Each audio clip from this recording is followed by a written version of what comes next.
talking to the postal person, and she was explaining what she was sending out. And it was 27 little identical packages. And she said that because of the quarantine, she was having to try and teach her classes virtually, but some of her students' parents were not very techno savvy and were having trouble. So she had just decided it was a reading class, and she was going to print it out and send it out to every one of her parents. And it filled my heart. It just filled my heart, the degree that people are going to, teachers and educators, during this time. And I was thinking about the fact that many of you, no, not many of you, all of you are going to be going back to a very uncertain future. And when you look up the word anxiety, it is defined as fear over an uncertain future. So although our title today says creating a complaint-free world, as we used to say in ministry, never let a good title get in the way of a better talk. So I've got something really important I want to share with you today that I think will be practical, will help you as we move into this time of whatever the new normal is going to look like. And I know it's different for all of you. We just agreed to do superintendent hired me to speak to his district, and it's all going to be a virtual event. And we've got several virtual speeches that I'm doing. So things are changing, and things are changing for you. And I want to just give you a little bit of comfort in the words of Ralph Waldo Emerson. Emerson said, "Do the thing and you'll be given the power." Let me say that again. Do the thing and you will be given the power. This is something that has never been done before, what you're going to be attempting. And in the future, you're going to look back and you're going to understand how well you actually handled it. And I have faith you're going to do very well. Do the thing and you'll be given the power. Trust in yourself. As my good friend Edwin Gaines jokes, she says, you know what? You didn't know how to do puberty either, and you figured that out. So I know this is an anxious time for you all as you move forward. And so just have faith in all the things that you've already accomplished. And what I want to share with you today, we're all familiar with this image of the angel on one shoulder and the devil on the other shoulder. It's a worldwide metaphor. In fact, it's the reason that, or it is the logic behind the book, Dr. Jekyll and Mr. Hyde. And so many stories of people having basically these two different thoughts and personalities. And I don't know about you, but I have two different minds inside my own head. I have my highest, loftiest, most giving, most understanding, most helpful self. And then I have my angry, petty, uncomfortable, unhappy, frightened self. I like to think of them not as the angel and the devil, but as my higher self, my highest self, and my ego self. Now, when we use the term ego in this context, it's the metaphysical sense. It's not the Freudian sense. It's not talking about the id, ego, and superego. We're talking about what many people have said is an acronym, edging God out or edging your spiritual side out. Ego is always there trying to protect you. That's the purpose of the ego.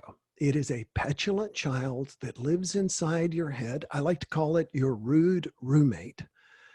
And so many of us think that we're the only ones with it, but we're not. In fact, if you look at the Hindu god, Lord Ganesha, the elephant god, the next time you're at a yoga class or the next time you have an opportunity, take a look at Lord Ganesha. You'll notice that beneath his foot is a mouse, or usually right next to his foot is a mouse. The mouse symbolizes the human ego, that shadow side that Jung talked about, the dark side, the frightened side, the side that comes out, the side that sometimes is very hard to keep under wraps when we're stressed. And I don't know about you, but this is the most stressful time I have ever lived in my life. The idea with the paintings and statues of Ganesha is that we are to keep the ego at bay, but it's never going away. So I've thought a lot about this because my ego has gotten me into trouble. In fact, in almost every case, whenever I've gotten into trouble, it's been my ego. And again, my ego is not my narcissistic side or anything like that. It has to do with more me, taking care of me, the frightened side of me. So as you go back, I overheard you talking about the masks, and I agree with you 100%. Had my own grocery store moment the other day. And Mark and I were talking about that when we were talking. So as you go back, it is understandable that your ego is going to be on heightened alert. Your ego is there to protect you. There's an acronym that's used in recovery. It's HALT, H-A-L-T. Never become too hungry, angry, lonely, or tired. So as you're going back, know that it's going to be natural for you to feel stressed, to feel stressed out. And at the same time, remember, as I said, you will be able to move through this. Do the thing and you'll be given the power. I've tried to figure out how my ego seizes control of my brain, even in those moments when I'm not hungry, angry, lonely, or tired.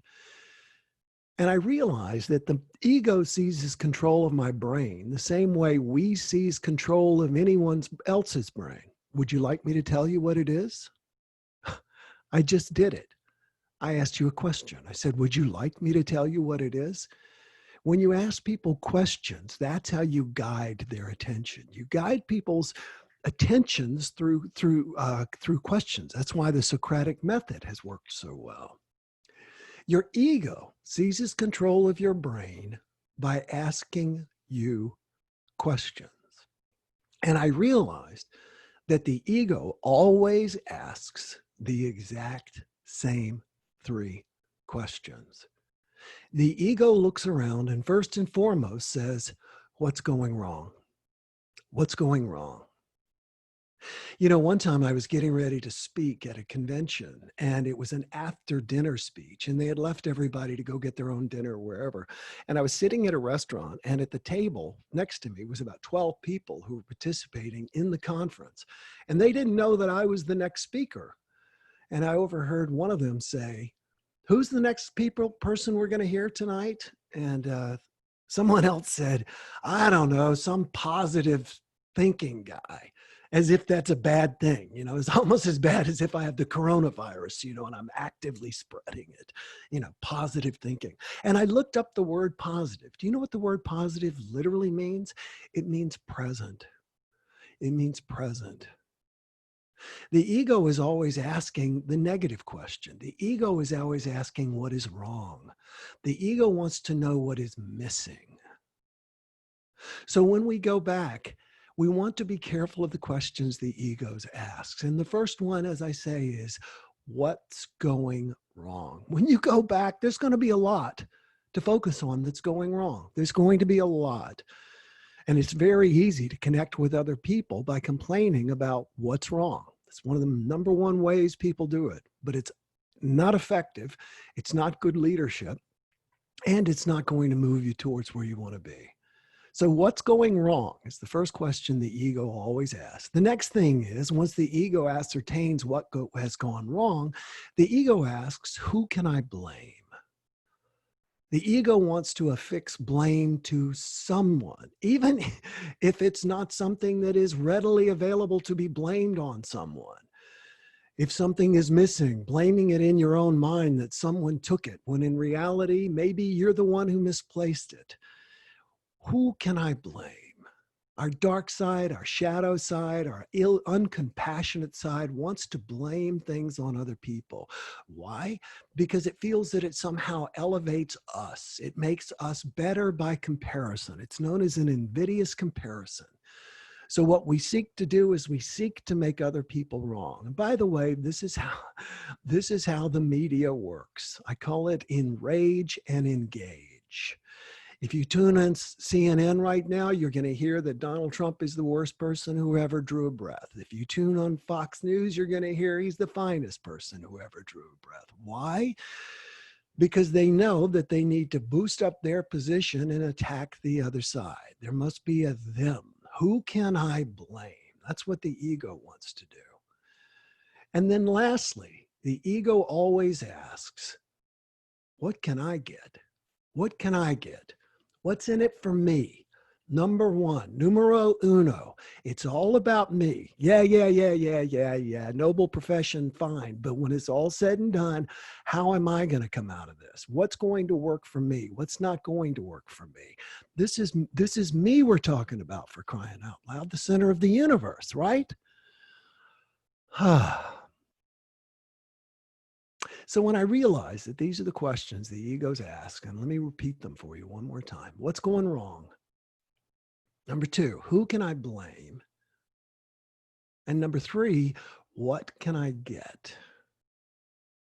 When I realized this, I turned the questions on their head. I flipped them and I began to run them through my mind. And so now when things start to feel like the weight of the world is on my shoulders, or when I find myself getting a little less than optimal in how I'm treating people in my life because I'm feeling a little testy, a little anxious, a little stressed, I realize that I'm basically focusing on the wrong shoulder, that I'm focusing on the devil side or the ego side or the shadow side. I'm focusing on the side that is scared rather than the side that is confident and connected. And I want you to invite you to focus on the part in your brain, that optimistic side, that cheerleading side, that confident and connected side. And the way you do that is by asking yourself what I call 3 better questions. So if the questions the ego asks is, what's going wrong? Who can I blame? And what can I get? If the first question to ask is what is going wrong, then we ask ourselves what's going right. We constantly ask ourselves what is going right. I've been fortunate to be at several SAM conferences. I've spoken twice at national events with you all, and I've also gone to almost all of the group meetings around the country. I think I've done probably 10 or 11 speeches for Mark. And I remember Mark said something. He's always teaching me something too, and he's very humble. But one day we were talking, we were in the gym actually at an event. He and I both happened to be working out. And we were talking about challenges and how people, of course, understandably, often run up to Mark and, oh, I need this, or my room's not this way, or I want to know about this and like this and like this. And Mark always has this unflappable smile on his face. And I asked him how he did that. And he said, you know what? If you're going to run an organization like this, you have to overlook a whole lot of things. And that meant to me, just don't get entangled in it. Don't, if someone else brings their negative energy, ask yourself, what's going right? When you go back, there's going to be so much to focus on and what's going wrong. And the more it goes wrong, the more the media is going to amplify it for you and make you feel worse. But if you just keep asking yourself, what's going right? What is working? What is going right? Build on that. Every successful business person who's done a turnaround, when they come into a company, they don't try and make the things that are going wrong work. They take the things that are going right and they build on them. And that's exactly what I'm inviting you to do. What's going right in all of this craziness? And then the second thing is, who can I thank? Who can I thank? I've become obsessed. Mark always asks me, what are you reading? And I told him the treasured writings of Khalil Gibran, which is true, but I've been obsessed for the last 6 months with the life and story of Mr. Fred Rogers, Mr. Rogers. And Mr. Rogers always said, look for the helpers. Look for the helpers in every situation. There's always going to be people tearing things down, but look for the helpers. Why? It makes you a happier person. You'll notice that in both of these questions so far, what's going right It's simply asking you to create a gratitude list. I'm grateful for this. I'm grateful for that. This is going right. This is going well. Meister Eckhart said in the 12th century, the Danish philosopher, if the only prayer you ever uttered was thank you, it would be enough. So ask yourself, what is going right? Secondly, who can I thank? Who can I be grateful for? And share that gratitude. Speak it out. One of the things I noticed in listening and seeing interviews with Mr. Rogers is when someone would ask him a question, he would say, "Thank you for asking me that question." He's the most gracious person I think that I've ever seen. So express your gratitude. And then the very last question, and the most important one, and one that you probably don't need me to remind you, is what can I give? If the ego wants to know what can I get, your higher self is not here to get anything. Your higher self here is to give. Your highest self here in your body and in your life is to serve others, to give your life away in service of others, to do your very best. What can I give? So one more time, we're going to close with the 3 questions I want you to ask yourself. What's going right? Who can I thank? And what can I give? As you break off into your groups, I invite you to consider those 3 questions. Talk about whatever you want.